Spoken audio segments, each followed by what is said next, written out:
Hi all. ఇదెలా fix చేయాలో మీకేమైనా తెలుసా? నాకైతే తెలీదు. ఎప్పుడు చూడు ఇది అటు ఇటు డింగ్ డింగ్ అని డాన్స్ ఏస్తూ ఉంటుంది.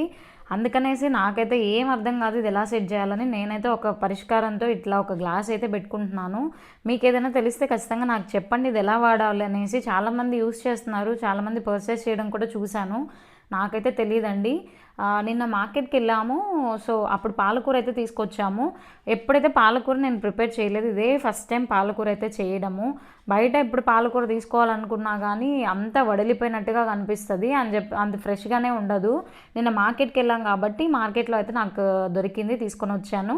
అండ్ ఈరోజు చేసిన పప్పు రెసిపీ అయితే మా నానమ్మ చేస్తారనమాట. ఎప్పుడు మా నానమ్మ చేసినా ఒకే రకమైన టేస్ట్ వస్తది. నేను పప్పు చేస్తే మాత్రం 10 సార్లు చేస్తే 10 సార్లకి 10 సార్లు డిఫరెంట్ డిఫరెంట్ టేస్ట్ వస్తది.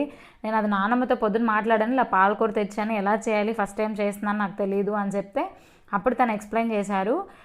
ఇది ఈ ప్రాసెస్లో చేయమని చెప్పి అందువల్ల నేను ఇలా చేస్తున్నాను. ఇందులో మెయిన్ ఏంటంటే నేను ఎప్పుడు ఏ పప్పు చేసినా కానీ అందులో చింతపండు రసం అయితే సపరేట్గా నానబెట్టేసి దాని తర్వాత నేను పోస్తానన్నమాట. నానమ్మ చెప్పారు అలా కాదు పప్పులోనే నువ్వు వేసేసి ఉడకబెట్టేస్తే ఇంకా టేస్ట్ బాగుంటుందని.